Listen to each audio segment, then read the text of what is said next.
Welcome to 360 Tamil. இன்னைக்கு இந்த வீடியோல நம்ம எந்த படத்தோட எக்ஸ்பிளனேஷன் பத்தி பார்க்க போறோம்னா பெங்காலில 2022ல வெளியான திரண்டாஜ் சபூர் அப்படின்ற படத்தை பத்தி தான் பார்க்க போறோம். இது ஒரு பக்காவான கிரைம் இன்வெஸ்டிகேஷன் படம்னு சொல்லலாம். ஸ்டார்டிங்ல இருந்து எண்டிங் வரைக்கும் சூப்பரா கொண்டு போயிருப்பாங்க. நீங்க எதிர்பார்க்காத ட்விஸ்ட் அண்ட் டர்ன்ஸ்லாம் இந்த கதையில வச்சிருப்பாங்க. முதல்ல இந்த படத்தோட பிளாட்டை பத்தி சொல்றேன். நைட்டு நேரம் ஒரு டாக்ஸில 3 பேர் ஏறுறாங்க. 2 பேர் அவங்க இறங்க வேண்டிய இடத்துல இறங்கிடுறாங்க. ஆனா 3வது நபர் இறந்து போயிருக்காரு. இதை பாக்குற டாக்ஸி டிரைவர் ஷாக் ஆயிடுறாரு. போலீஸ் ஸ்டேஷன்ல கம்ப்ளைண்ட் கொடுத்துடுறாரு. போலீஸுங்களும் இந்த கேஸை விசாரிக்க ஆரம்பிக்கிறாங்க. கொல்லப்பட்டவர் யாரு, யாரால கொல்லப்பட்டிருக்க வாய்ப்பு இருக்கு, முன்கூட்டியே இறங்கின அந்த 2 பேர் தான் இந்த கொலையை பண்ணாங்களா, அந்த 2 பேர் யாருன்றதை கண்டுபிடிச்சாங்களா இல்லையான்னு சொல்றது தான் கதையா இருக்கும். கண்டிப்பா உங்களுக்கு பிடிக்கும்னு நம்புறேன். எக்ஸ்பிளனேஷனுக்குள்ள போறதுக்கு முன்னாடி வீடியோக்கு ஒரு லைக் போடுங்க. அது மூலியமா இந்த வீடியோ இன்னும் நிறைய பேர்கிட்ட கொண்டு போய் சேர்க்கப்படும். மேற்கொண்டு டைம் வேஸ்ட் பண்ணாம நம்ம நேரடியா எக்ஸ்பிளனேஷனுக்குள்ள போயிடலாம். படத்தோட ஸ்டார்டிங் சீனே சுமித் அப்படின்ற ஒரு டிரைவரை காட்டுறாங்க. ஒரு இடத்துல இவர் வண்டியை நிறுத்தி ரெஸ்ட் எடுத்துட்டு இருக்காரு போல. அப்பன்னு பார்த்து கதவை தட்டுறாங்க. பேசஞ்சர் தான் வந்திருக்காங்க போல. இவருமே கதவை திறக்கலாம்னு நினைக்கிறாரு. அப்படியே இந்த சீனை நமக்கு கட் பண்ணிடுறாங்க. அப்படியே கட் பண்ணி ஏழைகள்லாம் வசிக்கக்கூடிய ஒரு பகுதியை நமக்கு காட்டுறாங்க. பிரியான்ற ஒரு சின்ன பொண்ணை காட்டுறாங்க. சின்ன பொண்ணுனா ஒரு 15 வயசு இருக்கும்னு வச்சுக்கோங்களேன். இவளுக்கு ஒரு தம்பி இருக்கான். அதே மாதிரி அப்பா வெளியூர்ல வேலை பார்க்கறாரு போல. அப்பா ரொம்ப நாளா வீட்டுக்கு வராம இருக்காரு. உன் அப்பா எப்பதான் வரப்போறாரு தெரியல அப்படின்ற மாதிரி அம்மா புலம்பிட்டு இருக்காங்க.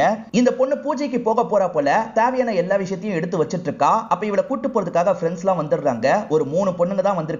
இப்ப 4 பேருமே சேர்ந்த மாதிரி கோயிலுக்கு போயிட்டு இருக்காங்க. இப்ப கோயில்ல இவங்க பண்ண வேண்டிய பூஜை எல்லாத்தையும் முடிச்சிடுறாங்க. பேசிக்கிட்டே திரும்பி ஏரியாக்கு இவங்க நடந்து வந்துட்டு இருக்காங்க. எல்லா பொண்ணுங்களும் ஜாலியா பேசிக்கிட்டே வந்துட்டு இருக்காங்க. ஆனா இந்த பிரியா மட்டும் கொஞ்சம் சோகமா இருக்கா. ஏன்னா அப்பா ரொம்ப நாளா வரல. அதை நினைச்சுதான் ஃபீல் பண்ணிட்டு இருக்கா போல. நமக்கு சுமித்னு ஒரு டிரைவரை காமிச்சாங்கல்ல, அந்த சுமித்தை இந்த பொண்ணுங்களுக்குலாம் ரொம்ப பிடிக்கும் போல. அந்த சுமித்தை பத்தி தான் ஜாலியா பேசிட்டு வந்துட்டு இருக்காங்க. இப்ப அப்படியே கட் பண்ணி வேற ஒரு பகுதியை காட்டுறாங்க. இந்த இடத்துக்கு ஏசிபி டீமோட வந்திருக்காரு. இல்லீகலா பொருள்லாம் கடத்துறாங்கன்னு இன்ஃபர்மேஷன் கிடைச்சுதான் இந்த இடத்துக்கு வந்திருக்காரு. இப்ப ஆளுங்க வேலை பார்த்துட்டு இருக்கும் போது சட்டுன்னு டீமோட நுழையிறாரு. ஆளுங்க அதை பார்த்துட்டு தெரிச்சு ஓட ஆரம்பிக்கிறாங்க. எல்லாரையும் பிடிக்கணும்ன்ற மாதிரி இவரும் இஷ்டத்துக்கு ஷூட்லாம் பண்றாரு. நிறைய பேரை இந்த இடத்துல வச்சு பிடிச்சிடுறாரு. இப்ப ஆளுங்களை கூட்டு போக சொல்றாரு. ஆளுங்க டீமோட இங்க இருந்து கூட்டு போயிட்டு இருக்காங்க. இவர் வேலையை முடிச்சிட்டோம் நிம்மதியா இருக்காரு. அப்பதான் கமிஷனர் கிட்ட இருந்து போன் கால் வருது. இவர் ஏசிபின்னு சொன்ன பாத்தீங்களா, கமிஷனர் ஒரு கேஸை பத்தி சொல்றாரு. போய் அதை ஹேண்டில் பண்ணுங்கன்னு சொல்றாரு. சரி சார் பாத்துக்கிறேன்ற மாதிரி இவரும் ஏத்துக்கிறாரு. ஸ்டேஷன்ல சுமித்தை தான் உட்கார வச்சிருக்காங்க. என்னென்னமோ இவன் சொல்றான் சார், நம்புற மாதிரியே இல்லன்ற மாதிரி லோக்கல் ஸ்டேஷன்ல இருக்க இன்ஸ்பெக்டர் சொல்றாரு. சரி விடுங்க நான் பாத்துக்கிறேன், அவனை பத்தி இன்ஃபர்மேஷன் ஏதாவது கிடைக்குமா பாருங்கன்ற மாதிரி சொல்றாரு. ஆளுங்களோ சரின்ற மாதிரிலாம் ஏத்துக்கிறாங்க. இந்த டைம் ஹீரோ இருக்காரு பாத்தீங்களா, இந்த சுமித் கிட்ட விசாரணை பண்றதுக்காக உள்ள வந்துடுறாரு. இந்த சுமித்தை பத்தி தான் முதல்ல கேக்குறாரு. எவ்வளவு நாளா கார் ஓட்டிட்டு இருக்கேன்னு கேக்குறாரு. கடைசி 6 மாசமா தான் காரை ஓட்டிட்டு இருக்கேன்னு சுமித் சொல்றாரு. சுமித்தோட அப்பா ஓரளவுக்கு பிசினஸ் மேன் மாதிரி இருந்திருப்பாரு. எல்லாமே லாஸ் ஆயிருக்கும். வேற வழி இல்லாம தான் இப்ப டிரைவர் வேலை பார்த்துட்டு இருக்கறதா சொல்றாரு. என்ன படிச்சிருக்கேன்னு கேட்கும் போது எம்எஸ்சி படிச்சிருக்கேன் அப்படின்ற மாதிரி சொல்றாரு. முதல்ல இவரை பத்தி எல்லா விஷயத்தையும் இவர் கேட்டு தெரிஞ்சுக்கிறாரு. அதுக்கப்புறம் தான் என்ன நடந்தது, இன்ஸ்பெக்டர் கிட்ட சொன்னதை என்கிட்ட தெளிவா சொல்லுன்னு கேக்குறாரு. இப்ப சுமித்தோ நடந்த விஷயத்த சொல்ல ஆரம்பிக்கிறாரு. சுமித் வேலையெல்லாம் முடிச்சு ரெஸ்ட் எடுத்துட்டு இருந்திருப்பாரு. யாருமே வர மாதிரியே தெரியல. கிளம்பலாம்னு நினைச்சிருப்பாரு. அப்பன்னு பார்த்து யாரோ கதவை தட்டியிருப்பாங்க. மொத்தம் 3 பேர் ஏறி இருப்பாங்க. ஒரு லேடி 2 ஜென்ஸ் தான் ஏறி இருப்பாங்க. நைட்டு நேரம்ல அவங்களோட முகம் சுத்தமா இவருக்கு தெரிஞ்சிருக்காது. சரி ஏறுங்கன்ற மாதிரி இவரும் ஏற வச்சு கூட்டு போறாரு. பின்னாடி சீட்ல ஒரு ஆண் பெண் இருந்திருப்பாங்க. முன்னாடி சீட்ல ஒரு ஆண் மட்டும் இருந்திருப்பாரு. முதல்ல பெண் இருக்காங்கல்ல ஒரு இடத்துல இறங்கிடுறாங்க. அதுக்கப்புறம் முன் சீட்ல இருக்க ஆண் இருக்கார்ல ஒரு இடத்துல இறங்கிடுறாரு. சரி மீதி ஆளை மட்டும் அவர் சொல்ற இடத்துல இறக்கணும் போலன்ற மாதிரி இவர் போயிட்டு இருக்காரு. போயிட்டு இருக்கும் போது ஸ்பீட் பிரேக்கர்ல வண்டியை ஏத்தி இறக்குறாரு. பார்த்தா பின்னாடி இருக்கவர் சாஞ்சி பொத்துன்னு கீழே விழுந்துடுறாரு. என்ன கீழே விழுந்துட்டாருன்னு இவர் பக்கத்துல போய் பாக்குறாரு. அவர்கிட்ட அசைவே இல்லைன்னு தெரிய வருது. அவர் செத்து போயிட்டாருன்றது அதுக்கப்புறம் தான் இவருக்கு புரியுது. அச்சச்சோ அவங்க 2 பேர் ஏமாத்தி நம்ம தலையில கட்டிட்டு போயிட்டாங்க போல அப்படின்ற மாதிரிலாம் இவருக்கு பயம் வருது. உடனே போலீஸ் கிட்ட இந்த விஷயத்த சொல்லணும்ன்ற மாதிரி தான் ஸ்டேஷனுக்கு வந்திருப்பாரு. இந்த சுமித்த சொல்றதை ஹீரோ பெருசா நம்ப மாட்டாரு. ஒருத்தரை பார்த்தே செத்துட்டாருன்னு எப்படி முடிவு பண்ணுவ, நீ முதல்ல ஹாஸ்பிட்டலுக்கு தானே கொண்டு போயிருக்கணும் அப்படின்ற மாதிரிலாம் கேட்கிறாரு. சரி ஹாஸ்பிட்டலுக்கு கொண்டு போலாம் தான், ஆனா இவர் இறந்து போயிட்டாருன்னு எனக்கு கன்ஃபார்மா தெரியுது இல்ல, அதனால தான் ஸ்டேஷனுக்கு வந்துடலாம்னு நினைச்சேன் அப்படின்ற மாதிரிலாம் சுமித் சொல்றாரு. சுமித் நேரா இந்த இடத்துக்கு வராரு. இன்ஸ்பெக்டர் என்ன ஆச்சு ஏதாச்சுன்னு கேட்கும் போது இவர் நடந்த விஷயத்தெல்லாம் சொல்றாரு. இப்ப இன்ஸ்பெக்டரும் டீமும் சேர்ந்த மாதிரி பாக்குறாங்க. கழுத்து நெரிக்கப்பட்டு தான் அவர் கொல்லப்பட்ட மாதிரி இருக்கு. இப்ப பிரசன்ட்ல டாக்டர் கிட்ட இவங்க காமிச்சு அந்த ரிப்போர்ட்டையே கொண்டு வந்துடுறாங்க. கழுத்து நெரிக்கப்பட்டு தான் சாவடிக்கப்பட்டிருக்காரு அப்படின்றது இவங்களுக்கு தெரிஞ்சிருது. அவரோட கழுத்தை யாரோ நெரிச்சிருக்காங்கன்ற மாதிரி சுமித் கிட்ட ஹீரோவும் சொல்றாரு. ஹீரோ சுமித் தானே சந்தேகப்படுறாரு. என்ன நடந்திருக்கோன்றத நான் சொல்றேன்ற மாதிரி சொல்ல ஆரம்பிக்கிறாரு. உனக்கு பினான்சியலா ஏகப்பட்ட கஷ்டம் இருக்கு. அந்த கஷ்டத்துக்காக பணம் வேணும்னு நினைச்சிருக்க. ஒருத்தர் வந்திருக்காரு. அவர் கதையை முடிச்சிட்டா என்னன்னு யோசிச்சிருக்க. நீ தான் ஒரு இடத்துல காரை நிறுத்தி இருக்க. போதையில இருக்க அவரை கொடூரமா சாவடிச்சிருக்க. நீ தானே கழுத்தை நெரிச்சு சாவடிச்சு அப்படின்ற மாதிரிலாம் கேட்டுட்டு இருக்காரு. சார் என்ன சார் பேசிட்டு இருக்கீங்க, நான்லாம் இந்த விஷயத்த பண்ணல, ஒருவேளை நான் தான் சாவடிச்சேனா எதுக்காக போலீஸ் ஸ்டேஷனுக்கு வர போறேன்ற மாதிரி கேக்குறாரு. அதுக்கு ஹீரோ இருக்கார்ல, உன்னை நல்லவனா காட்டிக்கிறதுக்காக தான் போலீஸ் ஸ்டேஷனுக்கு வந்திருக்க, வேற 2 பேர் ஏறினதா கதை விட்டுட்டு இருக்க, சரி அந்த 2 பேரோட முகம் உனக்கு ஞாபகம் இருக்கான்னு கேக்குறாரு. சார் இருட்டா இருந்தது, அவங்க முகம்லாம் எனக்கு தெரியலன்ற மாதிரி சுமித் சொல்றாரு. பாத்தியா, அந்த 2 பேரோட முகம் கூட உனக்கு தெரியலன்னு சொல்ற, கண்டிப்பா நீ தான் இதை பண்ணிருக்க, ஏற்கனவே உன் பேர்ல ஒரு கேஸ் இருக்கிறதும் எனக்கு தெரியும்ன்ற மாதிரி சொல்றாரு. ஆளுங்க கிட்ட ரிப்போர்ட் கேட்டார்ல, அந்த ரிப்போர்ட்டை ஆளுங்க தந்திருப்பாங்க. அந்த கேஸ பத்தி ஹீரோவும் சொல்ல ஆரம்பிக்கிறாரு. ஆக்சுவலா 2 பேர் ஒரு வீட்ல திருடி இருப்பாங்க. அவங்களுக்கு டிரைவர் வேலை பார்த்தது யாருன்னு பாத்தீங்கன்னா இந்த சுமிதா தான் இருப்பாரு. அவங்க ஒரு வீட்ல ராபரி பண்ணிட்டு வரும்போது இவர் வெளியே வெயிட் பண்ணுவாரு, அவங்கள பத்திரமா கூட்டு போயிருப்பாரு. இது நீ தானே பண்ணன்ற மாதிரிலாம் கேக்குறாரு. அதுக்கு சுமித் இருக்கார்ல, சார் பண்ணது நான் தான், ஆனா அவங்க ராபரி பண்ண போறாங்கன்னு எனக்கு தெரியாது, வேலை விஷயமா ஏதோ ஒரு வீட்டுக்கு வந்திருக்காங்கன்னு தான் நினைச்சேன், அவங்கள விட்டு போலீஸ்லாம் விசாரணை பண்ணும் போது தான் இதெல்லாம் எனக்கு தெரிஞ்சது, அந்த ராபரிக்கும் எனக்கும் எந்த ஒரு சம்பந்தமும் இல்லன்றத விசாரிச்ச இன்ஸ்பெக்டர் புரிஞ்சுக்கிட்டாரு, அதனால தான் அந்த கேஸ்ல இருந்து என்ன ரிலீவ் பண்ணாரு, தயவு செஞ்சு புரிஞ்சுக்கோங்க சார், நான் வேணும்ட்டு எதுவுமே பண்ணல, அந்த தப்புலயும் நான் இன்வால்வ் ஆகல, இந்த தப்புலயும் நான் இன்வால்வ் ஆகல அப்படின்ற மாதிரிலாம் சொல்றாரு. ஒரு இன்ஸ்பெக்டர் இவரை ரிலீவ் பண்ணாரு பாத்தீங்களா, அந்த இன்ஸ்பெக்டரோட ஒய்ஃபும் இந்த சுமித்தும் ஃப்ரெண்டா இருப்பாங்க. அந்த ஒய்ஃபும் நீயும் ஃப்ரெண்டு தானேன்னு ஹீரோ கேக்குறாரு. ஆமான்ற மாதிரி சுமித்தும் சொல்றாரு. அதே மாதிரி சோனாலின்ற ஒரு பொண்ணை இவர் லவ் பண்றாரு போல, அதை பத்தியும் ஹீரோ விசாரிச்சிருக்காரு. அதை பத்திலாம் சுமித் கிட்ட கேக்குறாரு. சுமித்தும் ஆமான்ற மாதிரி சொல்றாரு. சரி, மேற்கொண்டு விசாரணைக்காக எப்பனாலும் ஸ்டேஷனுக்கு கூப்பிடுவோம், நீ வர மாதிரி இருக்கும், இந்தா என்னோட கார்டு, ஏதாவது உனக்கு தெரிஞ்சதுன்னா எனக்கு கால் பண்ணு அப்படின்ற மாதிரி இங்க இருந்து அனுப்பி விடுறாரு. இறந்து போனவர் யாரு என்னன்றதை கண்டுபிடிச்சிடுறாங்க. அவரோட பேரு ரமேஷ் அப்படின்றது. ரமேஷோட ஒய்ஃபுக்கு இன்ஃபார்ம் பண்ணுங்க, அவங்க கிட்டயும் விசாரணை பண்ணும் அப்படின்ற மாதிரிலாம் ஹீரோ சொல்லிட்டு இருக்காரு. நமக்கு பிரியான்ற ஒரு சின்ன பொண்ணை காமிச்சாங்க பாத்தீங்களா, அந்த சின்ன பொண்ணு புதுசா வேலை பார்க்கறதுக்காக ஒரு வீட்டுக்கு வந்திருக்காங்க. இந்த வீட்டோட எஜமானி அம்மா பேரு யமுனா அப்படின்றது. இந்த யமுனா நிறை மாத கர்ப்பிணியா இருக்காங்க. இவங்களால வேலை எல்லாம் பார்க்க முடியாது இல்ல, அதனாலதான் இந்த பொண்ணோட அம்மா கிட்ட சொல்லி வச்சிருப்பாங்க போல, உன் அம்மா தான் அனுப்பி வச்சாங்களா, சின்ன சின்ன வேலை மட்டும் தான் இருக்கும், இந்த வேலையெல்லாம் பார்த்தா போதும்ன்ற மாதிரி வேலையை பத்திலாம் இந்த சின்ன பொண்ணு கிட்ட சொல்லிட்டு இருக்காங்க. சரி ஓகேன்ற மாதிரி இந்த சின்ன பொண்ணு ஏத்துக்கிறா. இந்த சின்ன பொண்ணு ஸ்கூலுக்கு போயிட்டு இருக்க பொண்ணு தான், ஆனா அப்பா ரொம்ப நாளா இவங்களை கவனிக்கவே மாட்டாரு, அதனால தான் வேற வழி இல்லாம வேலைக்காக வந்திருக்கா போல.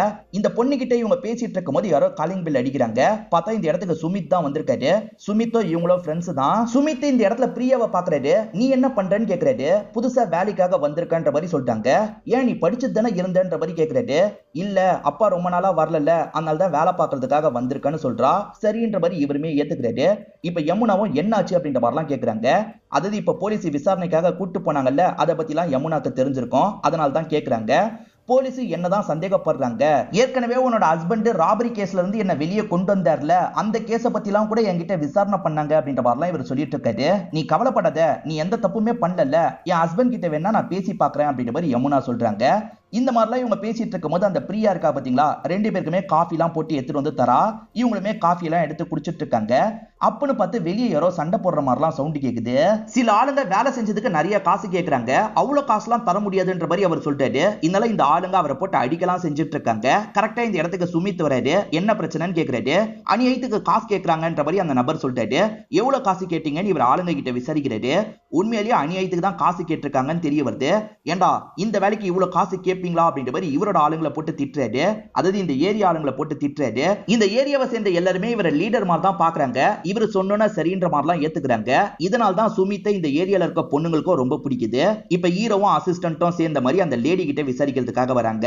அதாவது ரமேஷோட ஒய்ஃப் கிட்ட விசாரிக்கிறதுக்காக வராங்க. இவங்க பேரு மாதவி அப்படின்றது. இவங்களுமே உள்ளலாம் வெல்கம் பண்ணிட்டு இருக்காங்க. வாசல்லே ஒரு பொண்ணோட போட்டோ இருக்கு. இது உங்க பொண்ணான்ற மாதிரி கேக்குறாரு. ஆமா என்னோட பொண்ணு போட்டோ தான் அப்படின்ற மாதிரி சொல்றாங்க. பொண்ணு எங்கன்ற மாதிரி கேக்குறாரு. பொண்ணு வெளியூர்ல படிச்சிட்டு இருக்கா அப்படின்ற மாதிரி இவங்க சொல்றாங்க. ஹஸ்பண்ட் இறந்து போனதை பத்திலாம் இந்த லேடிக்கு இன்ஃபார்ம் பண்ணிருப்பாங்க. ஆனா கொஞ்சம் கூட இவங்க வருத்தப்படுற மாதிரியே ஹீரோக்கு தெரிய மாட்டேங்குது. ஹீரோவும் யார் இதை பண்ணிருப்பான்னு நினைக்கிறீங்க, பிசினஸ் ரிலேட்டடா உங்க ஹஸ்பண்டுக்கு எதிரிங்கன்னு யாராவது இருக்காங்களா அப்படின்ற மாதிரி கேக்குறாரு. அந்த மாதிரிலாம் என் ஹஸ்பண்டுக்கு யாருமே எதிரிங்க கிடையாது அப்படின்ற மாதிரி இவங்க சொல்றாங்க. யாரோ 2 பேர் கூட சேர்ந்து தான் போயிருக்காரு. அந்த 2 பேர் யாருன்னு ஏதாவது ஐடியா இருக்கான்ற மாதிரி கேக்குறாரு. இவங்க இல்லன்னு சொல்றாங்க. சரி ஹஸ்பண்ட் கரண்டா இப்ப என்ன பண்ணிட்டு இருக்காரு அப்படின்ற மாதிரி கேக்குறாரு. இவங்க என்ன சொல்றாங்கன்னா புதுசா ஒரு ஃபேக்டரி எடுத்திருக்காரு, அதை இப்பதான் ரன் பண்ண ஆரம்பிச்சாரு, அதுக்குள்ள இப்படி ஆயிடுச்சுன்ற மாதிரி சொல்றாங்க. இது புதுசா ஒரு ஃபேக்டரியை விலைக்கு வாங்கியிருக்காரா, ஏது அவ்வளவு காசுன்ற மாதிரி ஹீரோ கேக்குறாரு. காசுக்கு கொஞ்சம் தட்டுப்பாடு வந்தது, என் நகையெல்லாம் வித்து தான் தந்தன்ற மாதிரி இவங்க சொல்றாங்க. தேவையான விசாரணையை இவங்க பண்ணிட்டாங்கல்ல, சரி ஏதாவது தெரிஞ்சா நாங்க இன்ஃபார்ம் பண்றோம் அப்படின்ற மாதிரி எந்திரிச்சிடுறாங்க. அப்படி எந்திரிச்ச ஹீரோ இருக்கார்ல, உங்களுக்கு சுமித்தின் யாரையாவது தெரியுமான்ற மாதிரி கேக்குறாரு. இல்ல எனக்கு சுமித்தின் யாரையும் தெரியாதுன்ற மாதிரி இவங்க சொல்றாங்க. அப்போ ஓகே மேடம் கிளம்புறோம் அப்படின்ற மாதிரி இவங்க 2 பேர் கிளம்பிடுறாங்க. போலீஸுங்க போனதுக்கு அப்புறம் இந்த மாதவி கொஞ்சம் முழிக்கிற மாதிரி நமக்கு காட்டுறாங்க. மாதவி ஏதாவது தப்பு பண்ணாங்களா என்னன்னு தெரியல. இப்ப ஹீரோவும் அசிஸ்டன்ட்டும் கீழ் ஃப்ளோருக்கு லிஃப்ட் மூலியமா வந்துடுறாங்க. அப்ப பைலட் ஒருத்தர் லிஃப்ட்ல ஏறி கிளம்ப ஆரம்பிக்கிறாரு. திடீர்னு ஹீரோ என்ன நினைக்கிறாருன்னு தெரியல. அவர் எந்த ஃப்ளோருக்கு போறாருன்றதை செக் பண்ணணும்னு நினைக்கிறாரு. மாதவி எந்த ஃப்ளோர்ல இருக்காங்களோ அந்த ஃப்ளோருக்கு தான் இப்ப ஏறினவரும் போறாரு அப்படின்றது தெரியுது. இவர் மாதவியை பார்க்க தான் போறாரா அப்படின்ற மாதிரிலாம் யோசிக்கிறாரு. அவர் ஒரு கார்ல தான் வந்திருப்பாரு. அந்த கார் நம்பரை நோட் பண்ணிக்கலாம்ன்ற மாதிரி நோட் பண்ணிக்கிறாரு. அடுத்து எங்கன்னு அசிஸ்டன்ட் கேட்கிறாரு. சுமித்தோட ஏரியாக்கு போனோன்ற மாதிரி இவர் சொல்றாரு. அப்படியே கட் பண்ணி சுமித் ஏரியாவை நமக்கு காட்டுறாங்க. கோயில் திருவிழா மாதிரி நடந்துட்டு இருக்கு. எல்லாருமே பிரசாதம்லாம் வாங்குறதுக்காக வராங்க. சுமித் தான் நிறைய பேருக்கு ஹெல்ப் பண்ணுவார்ல, வாங்க கஷ்டப்படுறவங்களுக்கு எல்லாம் இவர் வாங்கி தந்துட்டு இருக்காரு. எல்லா பொண்ணுங்களுமே இவரை சைட்லாம் அடிச்சிட்டு இருக்காங்க. ஏரியா பொண்ணுன்றதுனால பிரியா கிட்ட இவர் எப்பவுமே அக்கறையா பேசுவாரு. உன் அப்பா கால் பண்ணாரா, உன் அப்பா எப்பதான் வருவாரு அப்படின்ற மாதிரிலாம் கேட்கிறாரு. இன்னும் கால் பண்ணல, எப்போ வருவாருன்னு எனக்கு தெரியலன்ற மாதிரி பிரியா சொல்லிட்டு இருக்காங்க. அப்படியே கட் பண்ணி இப்ப ஹீரோவை காட்டுறாங்க. ஹீரோ லாங்ல இருந்து இந்த சுமித்தை கவனிச்சுட்டு தான் இருக்காரு. இப்ப அசிஸ்டன்ட் கிட்ட அந்த பைலட்டை பத்தி பேசுறாரு. அதாவது இவங்க லிஃப்ட்ல கீழே இறங்கி வரும்போது வேற ஒருத்தர் போனாரு பாத்தீங்களா, அவரை பத்தி பேசுறாரு. அவருக்காக தான் மாதவி வெயிட் பண்ணாங்கன்னு நினைக்கிறேன்னு சொல்றாரு. ஏன்னா இவங்க கதவை தட்டி உடனே மாதவி கதவை திறந்திருப்பாங்க. ஏற்கனவே யாருக்கோ வெயிட் பண்ணிருக்காங்க, அதனால தான் சட்டுன்னு கதவை திறந்தாங்க. அந்த பைலட்டுக்காக தான் வெயிட் பண்ணிட்டு இருந்திருக்காங்க போல. நம்ம எதர்ச்சியா நடுவுல போயிட்டோம். ஏன்னா பைலட்டுக்காக எல்லா விஷயத்தையும் டேபிள்ல ரெடி பண்ண மாதிரிலாம் வச்சிருந்தாங்க அப்படின்ற மாதிரி அப்சர்வ் பண்ண விஷயத்தை பத்தி எல்லாம் சொல்லிட்டாரு. இதை தாண்டி எனக்கு ஒரு டவுட் இருக்குன்னு சொல்ல ஆரம்பிக்கிறாரு. அந்த பைலட்டோட ஃபேஸை இவர் ஒரு செகண்ட் பார்த்தாரு பாத்தீங்களா, அப்ப காதுல ஒரு வெட்டு இருந்ததை கவனிச்சிருப்பாரு. அதே வெட்டு அந்த மாதவியோட பொண்ணு போட்டோலயும் இருந்திருக்கும். மாதவியே இந்த பைலட்டோட பொண்ணா இருக்க கூட வாய்ப்பு இருக்கு. ரெண்டு பேருக்குள்ளயும் ரொம்ப நாளா அஃபேர் போயிட்டு இருக்குன்ற மாதிரி சொல்றாரு. அந்த பைலட் கார் நம்பரை நோட் பண்ணிருப்பாரு. அது மூலியமா அவர் யாருன்றதை கண்டுபிடிங்க, அவருக்கும் மாதவிக்கும் என்ன சம்பந்தம்ன்றதை கண்டுபிடிங்கன்ற மாதிரி சொல்றாரு. இப்ப சுமித்தை பார்த்து பேசுறதுக்காக பக்கத்துல வந்துடுறாரு. உன் கார்ல ஒரு லேடியும் ஏறினாங்கன்னு சொன்னல, அது இவங்களா பாருன்ற மாதிரி மாதவி போட்டோவை காட்டுறாரு. சார் இருட்டுல யாரோட முகமும் தெரியலன்னு சொன்னல, எனக்கு சரியா தெரியல அப்படின்ற மாதிரிலாம் சுமித் சொல்றாரு. சரி பரவாயில்ல இருக்கட்டும் அப்படின்ற மாதிரி இவருமே இந்த இடத்தை விட்டு கிளம்ப ஆரம்பிக்கிறாரு. நீங்க எப்ப சார் மாதவியை போட்டோ எடுத்தீங்கன்னு அசிஸ்டன்ட் கேட்கிறாரு. ஹீரோவா நடந்த விஷயத்த சொல்றாரு. நோட்டிபிகேஷனை செக் பண்ற மாதிரி போன் எடுத்திருப்பாரு. அப்படி எடுத்தவர் அவங்களுக்கே தெரியாம போட்டோ எடுத்திருப்பாரு. இப்படிதான் எடுத்தன்ற மாதிரிலாம் சொல்லிட்டு இருக்காரு. சீக்கிரமா டீடைலை கண்டுபிடிங்க அப்படின்ற மாதிரிலாம் சொல்றாரு. டீடைலா அசிஸ்டன்ட்டுமே சேகரிச்சு கண்டுபிடிச்சிடுறாரு. ரெண்டு பேருமே அடிக்கடி போன் மூலியமா பேசிட்டு இருக்கிறத பத்தி தெரிய வருது. இப்ப ஹீரோவும் ஒரு தியரியை சொல்றாரு. மாதவிக்கும் பைலட்டுக்கும் அஃபேர் போயிட்டு இருக்கு. இத பத்தி ரமேஷ்க்கு தெரிய வந்திருக்கு. ரெண்டு பேருமே சேர்ந்து ரமேஷ் கதையை முடிச்சிருக்காங்க. அதுக்கப்புறம் தான் பிளான் பண்ணி அந்த டாக்ஸில போயிருக்காங்க. ரமேஷோட பாடியை அங்கேயே விட்டுட்டு போயிருக்காங்க. இப்படி கூட நடந்திருக்க வாய்ப்பு இருக்குன்ற மாதிரி சொல்லிட்டு, அதே மாதிரி ரமேஷ் புதுசா ஒரு ஃபேக்டரி வாங்கியிருக்காரு. அந்த ஃபேக்டரியில ஏதாவது பிரச்சனை கூட ஏற்பட்டிருக்கலாம், அதனால கூட யாராவது கொலை பண்ணிருக்கலாம். அதனால அந்த ஃபேக்டரியிலும் போய் விசாரணை பண்ணணும்னு சொல்லிட்டு அசிஸ்டன்ட் சரின்ற மாதிரிலாம் இந்த இடத்துல ஏத்துக்கிறாரு. இப்ப சுமித்தை பார்த்து பேசுறதுக்காக ருக்குன்ற ஒரு பொண்ணு வந்திருக்காங்க. வந்த ருக்கு இருக்காங்கல்ல, அந்த கேஸ பத்தி தான் கேக்குறாங்க. இவருமே விசாரணையை பத்திலாம் இவங்க கிட்ட எக்ஸ்பிளைன் பண்ணிட்டு இருக்காரு. உனக்கு ஏதாவது பிரச்சனை வந்துருமான்ற மாதிரி ருக்கு கேக்குறாங்க. நான் கொலை பண்ணல, எனக்கு எந்த ஒரு பிரச்சனையும் வராது, நீ தேவையில்லாம அதை பத்தி யோசிச்சுட்டு இருக்காது அப்படின்ற மாதிரி இவர் ருக்கு கிட்ட சொல்றாரு. ருக்குவை பொறுத்த வரைக்கும் இவரோட ஃப்ரெண்ட்ன்ற மாதிரி காட்டுறாங்க. இப்ப சோனாலி அப்படின்ற மாதிரி புதுசா ஒரு பொண்ணை காட்டுறாங்க. இவங்க தான் சுமித்தை கரண்டா லவ் பண்ணிட்டு இருக்காங்க. அதனால தான் போலீஸ்ல ஒருத்தர் விசாரிக்கிறதுக்காக இவங்களை பாக்குறதுக்கு வந்திருக்காரு. சுமித் இந்த மாதிரி ஒரு கேஸ்ல சம்பந்தப்பட்டிருக்காரு. அவரை பத்தி உங்களுக்கு தெரியும்ல, எவ்வளவு நல்லா பழகிட்டு இருக்கீங்க அப்படின்ற மாதிரிலாம் விசாரணை பண்றாரு. இவங்களுமே டீடைல் எல்லாத்தையும் சொல்லிட்டு இருக்காங்க. சுமித் நல்லவன், இப்படி எல்லாம் பண்ணிருக்க மாட்டான்ற மாதிரி சொல்றாங்க. இப்ப ஹீரோவும் அசிஸ்டன்ட்டும் ஃபேக்டரிக்கு வந்து விசாரிக்கிறாங்க. இங்க இருக்க மேனேஜர் தான் இவங்க கேள்விக்கு பதில்லாம் சொல்லிட்டாரு. இதுக்கு முன்னாடி ஓனருக்கும் இவர் தான் மேனேஜரா இருந்திருப்பாரு. இப்ப ரமேஷுக்கும் இவர் தான் மேனேஜரா இருக்காருன்னு தெரிய வருது. இப்ப ரமேஷ் கொல்லப்பட்டிருக்காருல, இந்த ஃபேக்டரியை வாங்கினதுல ஏதாவது பகைய சம்பாரிச்சிட்டாரான்றதை தெரிஞ்சுக்கணும், அதுக்காக தான் வந்திருக்கோன்ற மாதிரி ஹீரோ சொல்றாரு. இந்த மேனேஜர் நிறைய விஷயங்களை எக்ஸ்பிளைன் பண்ணிட்டாரு. இதுக்கு முன்னாடி ஒரு ஓனர் இருந்தாரு பாத்தீங்களா, அவர் இந்த ஃபேக்டரியை விக்கலான்னு முடிவு பண்ணிருப்பாரு. அதுக்கு அவரோட மச்சான் சுத்தமா ஏத்துக்க மாட்டாரு. மச்சான் இந்த ஃபேக்டரியை டெவலப் பண்றதுக்கு நிறைய ஹெல்ப்லாம் பண்ணிருப்பாரு. அதனால மச்சான் இருக்காருல, இந்த ஃபேக்டரியை நீங்க விக்கிறதுக்கு நான் அலோவ் பண்ண மாட்டேன், எனக்கும் இதுல பங்கு இருக்குன்ற மாதிரிலாம் பிரச்சனை பண்ணிருப்பாரு. அவரோட ஆளுங்களை வச்சுலாம் பிரச்சனை பண்ணிருப்பாரு. ஆனா பழைய ஓனர் இருக்காரு பாத்தீங்களா, கண்டிப்பா நான் விக்க தான் போறேன்னு முடிவு பண்ணி ரமேஷுக்கு வித்திருப்பாரு. நீங்க யாருக்கு வித்தாலும் சரி, இந்த ஃபேக்டரி எனக்கு தான் சேரும்ன்ற மாதிரி மச்சான் அப்ப சொல்லிருப்பாரு. இந்த ஃபேக்டரி கை மாதிரி எவ்வளவு நாள் இருக்கும்னு ஹீரோ கேக்குறாரு. சார் ஒரு மாசம் தான் இருக்கும்ன்ற மாதிரி மேனேஜர் சொல்லிட்டாரு. சரி உங்க பழைய ஓனர் எங்க, அவரை பார்க்கணும்ன்ற மாதிரி ஹீரோ கேக்குறாரு. சார் அவர் ஒரு ஆக்சிடென்ட்ல இறந்து போயிட்டாரு, மேல இருந்து கீழே விழுந்து தான் இறந்து போயிட்டாரு அப்படின்ற மாதிரிலாம் இந்த மேனேஜர் சொல்லிட்டாரு. ஃபேக்டரியை வித்தவர் இறந்து போயிருக்காரு, இப்ப வாங்கினவரும் இறந்து போயிருக்காரு. அப்ப மச்சான் ஏன் இல்ல தலையிட்டு இருக்க கூடாதுன்ற மாதிரி யோசிக்கிறாரு. ஏன்னா மச்சான் இந்த ஃபேக்டரியை அடையணும்ன்ற மாதிரி ஆசைப்பட்டிருக்காரு. அவர் கூட பிளான் பண்ணி இதை பண்ணிருக்கலாம்ன்ற மாதிரி யோசிக்கிறாரு. அந்த மச்சானை பத்தி விசாரிங்க, அவனை பார்த்து பேசணும்ன்ற மாதிரி ஆளுங்க கிட்ட சொல்லிட்டாரு. இப்ப மச்சானை பத்தி எல்லாத்தையும் விசாரிச்சிடுறாங்க. அவனை பொறுத்த வரைக்கும் கட்ட பஞ்சாயத்துலாம் பண்ணுவாங்கல்ல, அந்த வேலை தான் பண்ணிட்டு இருக்கான். அந்த மச்சானை பத்தி எல்லா தகவலையும் இவர் தெரிஞ்சுக்கிறாருல, நேரா அந்த மச்சானோட இடத்துக்கு வந்துடுறாரு. வெளியே இருக்க ஆளுங்களாம் யாரு என்னன்ற மாதிரிலாம் கேட்டு நிறுத்திட்டு இருக்காங்க. ஆனா ஹீரோ இருக்காரு பாத்தீங்களா, வெளியே இருக்க எல்லாரையும் போட்டு பயங்கரமா அடிக்கிறாரு. போலீஸ்டா அப்படின்ற மாதிரி உள்ள வந்துடுறாரு. அந்த மச்சான் தெனாவட்டா உட்காந்துட்டு இருக்கான். அவனையும் அடிச்சு இவர் விசாரிக்கலாம் ஆரம்பிக்கிறாரு. உன் மாமா கிட்ட இருந்து ஃபேக்டரியை புடிங்கிடலான்னு பாத்திருக்க, அதை மீறி அவர் வித்திருக்காரு. அதனால மாமாவை மாடியில இருந்து தள்ளி விட்டு சாவடிச்சிருக்க. அடுத்ததான் அந்த ஃபேக்டரியை வாங்கின ரமேஷ் கதையை முடிக்கணும். அப்பதான் ஃபேக்டரியை திரும்பி உன் கைக்கு கொண்டு வர முடியும்னு நினைச்சிருக்க. கார்ல அவரோட கழுத்தை நெரிச்சு சாவடிச்சிருக்க. நீ தானே இந்த விஷயத்த பண்ண அப்படின்ற மாதிரிலாம் கேட்டுட்டு இருக்காரு. சார் நீங்க என்ன சொல்றீங்கன்னு எனக்கு தெரியல சார். நான்லாம் இந்த விஷயத்த பண்ணல சார். என் மாமாவை நான் எதுக்காக கொல்ல போறேன்? என் மாமா ஆக்சிடென்ட்ல தான் இறந்து போனாரு அப்படின்ற மாதிரி சொல்றாரு. இப்பதான் இந்த கேஸ் எப்படி ரிப்போர்ட் ஆயிருக்கு அப்படின்றத நமக்கு காட்டுறாங்க. ஆக்சுவலா இந்த மச்சான் இருக்காரு பாத்தீங்களா, மாமாவை பாக்குறதுக்காக மாமாவோட வீட்டுக்கு போயிட்டு இருக்காரு. போயிட்டு இருக்கும்போது மாமா மேல இருந்து பொத்துன்னு கீழே விழுறாரு. அதாவது மேல இருந்து தவறுதலா கீழே விழுந்துடுறாரு போல, இறந்து போயிருப்பாரு. இப்படிதான் ஸ்டேட்மெண்ட்ல இருக்கு. ஆனா ஹீரோ இருக்காருல, ஸ்டேட்மெண்ட்ல அப்படி இருக்கு. ஆனா உண்மையில என்ன நடந்தது தெரியுமா? நீ தான் உன்னோட மாமாவை தள்ளி விட்டு சாவடிச்சிருக்க, போலீஸ் கிட்ட நடிச்சிருக்க அப்படின்ற மாதிரிலாம் சொல்றாரு. இல்ல சார், இதுக்கு ஒரு சாட்சியம் இருக்குன்ற மாதிரி இந்த மச்சான் சொல்றான். இப்பதான் நடந்த விஷயத்தை நமக்கு காட்டுறாங்க. ஆக்சுவலா அந்த முன்னாள் ஓனர் இருக்காரு பாத்தீங்களா, ஒரு புரோக்கர் கூட சேர்ந்த மாதிரி சரக்கு அடிச்சிட்டு இருந்திருப்பாரு. அந்த புரோக்கர் தான் இந்த இடத்தை மாத்துறதுக்கான எல்லா வேலையும் பண்ணிருப்பாரு.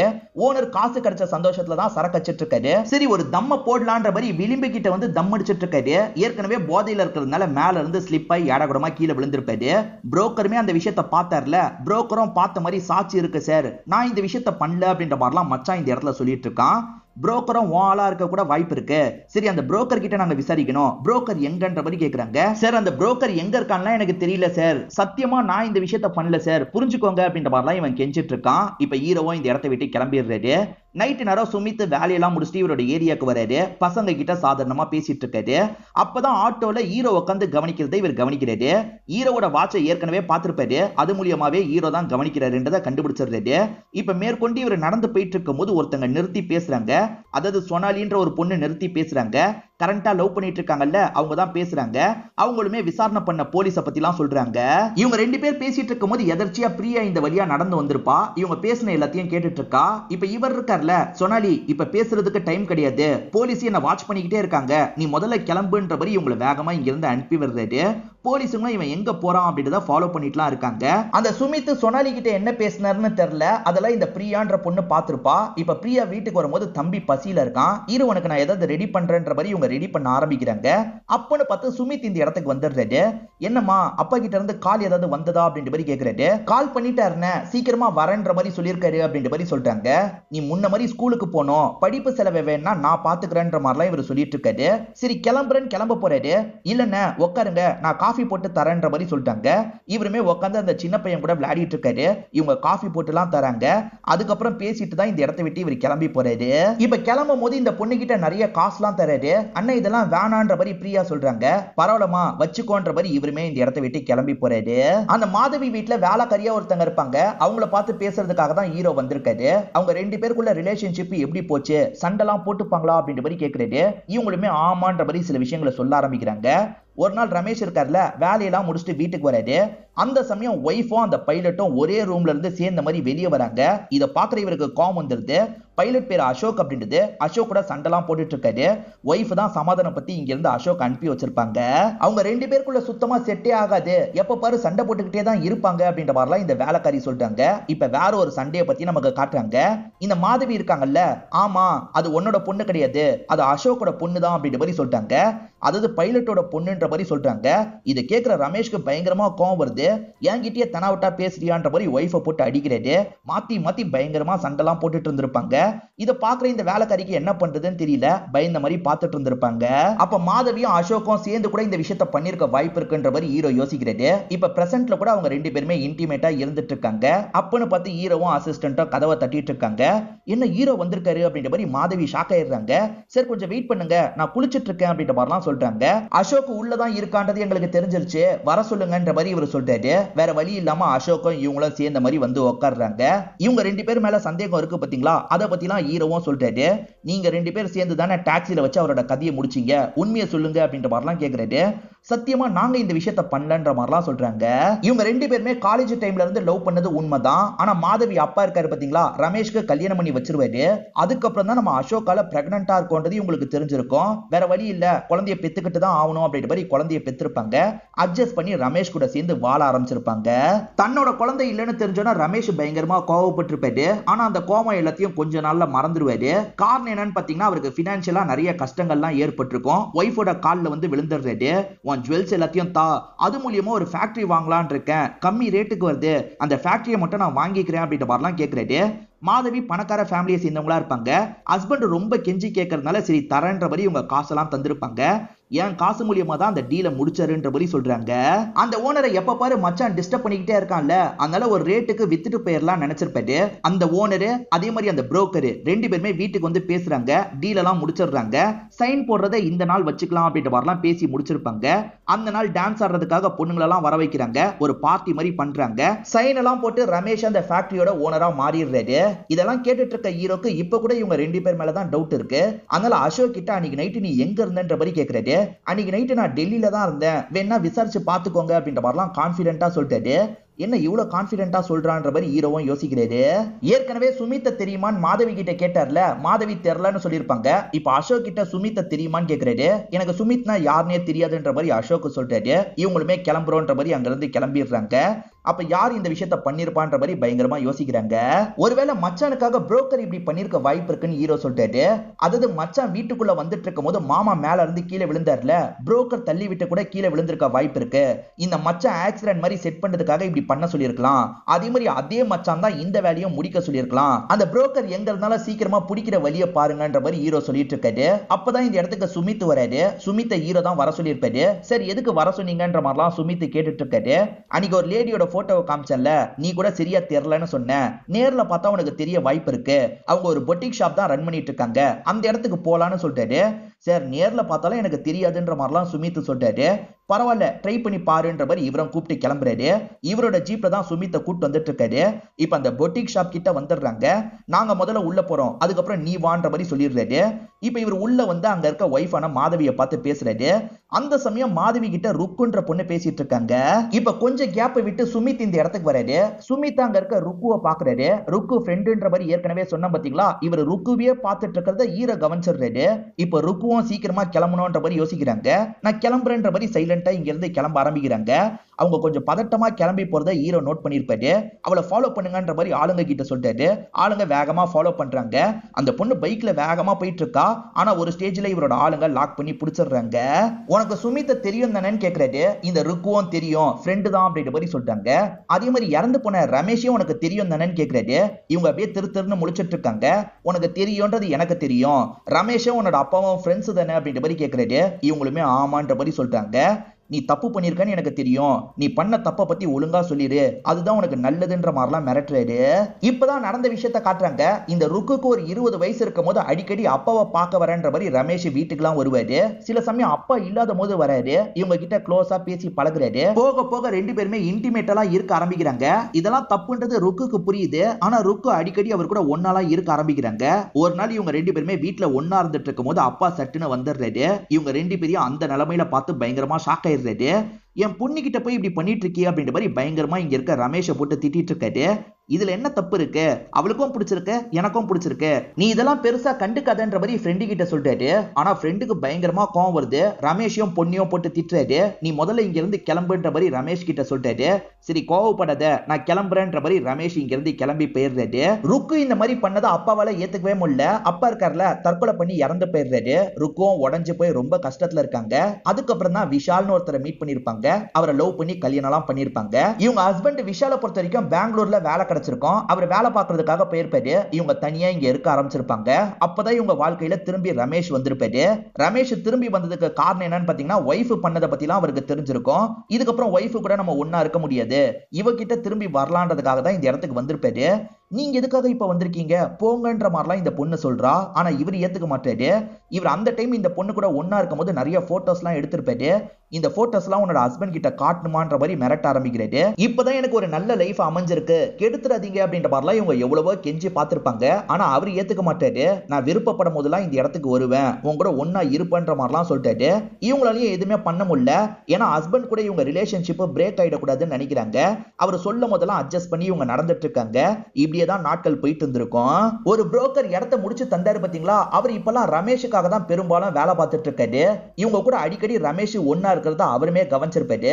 இந்த பொண்ணு கிட்ட ரமேஷை பத்தி சில விஷயங்களை சொல்லிட்டாரு. ஒன்ன மட்டும் இல்லம்மா, நிறைய பொண்ணுங்க கிட்ட இவன் இப்படிதான் ஏமாத்தி பழகி ஒன்னாலாம் இருந்துட்டு இருக்கான். பார்த்த என்னால எதுவுமே பண்ண முடியல, நீ எனக்கு காஸ்தா வேணா இவன் கதையை முடிக்கிறன்ற மாதிரி சொல்லியிருப்பாரு. பேசாம ரமேஷ் கதையை முடிச்சிட்டா என்னன்ற மாதிரி இவங்களுமே யோசிக்கிறாங்க. ஆனா இந்த புரோக்கர் கேட்கிற அளவுக்கு இவங்க கிட்ட காசு இல்ல. அதுக்கு புரோக்கர் இருக்கார்ல, வேணா மாதவி கிட்ட போய் பேசுன்ற மாதிரி சொல்லிட்டாரு. அதாவது ரமேஷோட ஒய்ஃப் கிட்ட போய் பேசுன்னு சொல்லிட்டாரு. இவங்களுமே அந்த லேடியை பார்த்து பேசினா என்னன்ற மாதிரி யோசிக்கிறாங்க. நேரா மாதவியை பார்த்து பேசுறதுக்காக வந்துடுறாங்க. இந்த மாதிரிலாம் நடந்துட்டு இருக்கு, உங்க ஹஸ்பண்ட் கதையை முடிக்கிறதுக்கு புரோக்கர் ஹெல்ப் பண்றதா சொல்லிட்டாரு, எனக்கு காசு வேணும்ன்ற மாதிரிலாம் கேக்குறாங்க. அவரால் இந்த மாதவியும் கஷ்டப்பட்டு தான் இருக்காங்க. நேரடியா இன்வால்வ் ஆகாம நம்ம காசு மட்டும் தரலான்ற மாதிரி யோசிக்கிறாங்க. இப்ப காசெல்லாம் அந்த புரோக்கர் கிட்ட தந்துடுறாங்க. புரோக்கருமே ஒரு பிளான சொல்றாரு. ருக்கு கூட ஒன்னா இருக்கிறதுக்காக ரமேஷ் அடிக்கடி வராரு பாத்தீங்களா, ரமேஷை நல்லா குடிக்க வச்சிடணும்ன்ற மாதிரி நினைக்கிறாங்க. குடிக்க வச்சதுக்கு அப்புறம் டாக்ஸி பிடிச்சு கூட்டு போறேன்ற மாதிரி சொல்லணும். அவருமே வருவாரு. அந்த டாக்ஸி நமக்கு தெரிஞ்ச டாக்ஸியா இருக்கணும்ன்ற மாதிரி சொல்றாரு.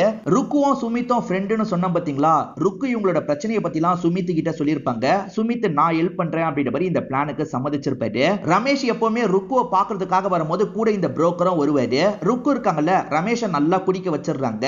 புரோக்கருமே கூட வந்ததுனால டாக்ஸி புடிச்சிட்டு போலான்னு சொல்லிட்டாரு. ரமேஷும் சரின்ற மாதிரி ஏத்துக்கிறாரு. ரமேஷ் ருக்கு ரெண்டு பேருமே டாக்ஸியோட பின் சைடு ஏறிடுவாங்க. இந்த புரோக்கர் இருக்காரு பாத்தீங்களா, முன் சீட்ல உட்காந்துருவாரு. காரை ஓட்டிட்டு இருக்க சுமித் இருக்கார்ல, ஆள் நடமாட்டமே இல்லாத ஒரு பகுதியில காரை நிறுத்திடுறாரு. நீங்க ரெண்டு பேர் வெளியே போய்க்கோங்க, நான் பாத்துக்கிறேன்ற மாதிரி அந்த புரோக்கர் சொல்லிட்டாரு. இவங்க ரெண்டு பேருமே காரை விட்டு இறங்கி கொஞ்சம் தள்ளி போய் நிக்கிறாங்க. யாராவது வராங்களான்ற மாதிரி பாத்துட்டு இருக்காங்க. அந்த கேப்ல இவர் இருக்கார்ல, போதையில இருக்க ரமேஷோட கழுத்தை நெரிச்சிட்டு இருக்காரு. ஒரு ஸ்டேஜ்ல அவரோட கதையை முடிச்சிடுறாரு. இப்படி இவங்க எல்லாருமே சேர்ந்துதான் இந்த வேலையை பண்ணிருப்பாங்க.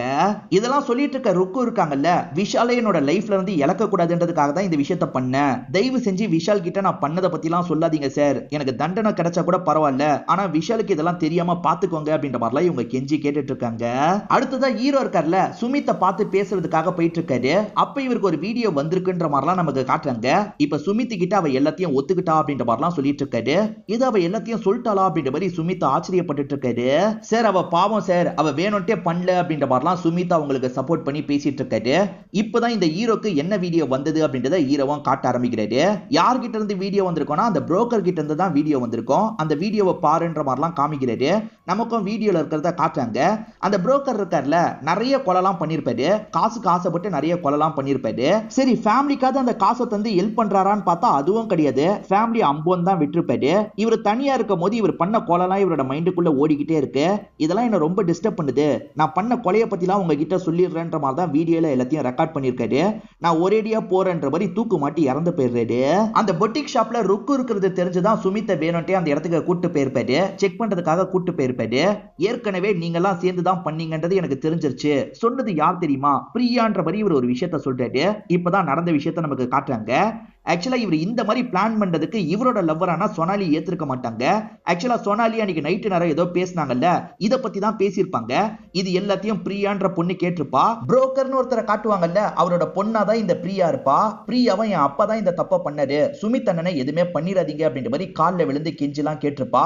அப்பயே இவருக்கு விஷயம்லாம் தெரிஞ்சிருக்கும். ஆனா ருக்குவியும் சுமித்தையும் விட்டுலாம் நினைக்கிறாரு போல. உங்களை நான் எதுவுமே பண்ண மாட்டேன்ற மாதிரி இந்த இடத்தை விட்டு கிளம்பிடுறாரு. இப்ப சுமித் இருக்கார்ல, பிரியாவை பார்த்து பேசுறதுக்காக வீட்டுக்கு வந்துடுறாரு. ஆக்சுவலா அந்த வீடியோல சாகிறதுக்கு முன்னாடி அப்பா இருக்கார்ல, என் பொண்ணை நீ பாத்துக்கோ சுமித் அப்படின்ற மாதிரி கேட்டிருப்பாரு. இப்பதான் போட்டோல அந்த புரோக்கர் இருக்கிறத நமக்கு காட்டுறாங்க. இந்த பொண்ணை இதுக்கப்புறம் நம்ம நல்லபடியா பாத்துக்கணும்னு நினைக்கிறாரு. இதோடய இந்த படத்தோட கதையை நமக்கு முடிச்சிடுறாங்க. கண்டிப்பா இந்த படம் உங்க எல்லாருக்குமே பிடிச்சிருக்கும் நம்புறேன். இந்த வீடியோ உங்களுக்கு பிடிச்சிருந்ததுன்னா லைக் பண்ணுங்க, கமெண்ட் பண்ணுங்க, மறக்காம 360 தமிழ் சேனலை சப்ஸ்கிரைப் பண்ணுங்க. தொடர்ச்சியா இந்த மாதிரி வீடியோக்கள் வந்துகிட்டே தான் இருக்கும்.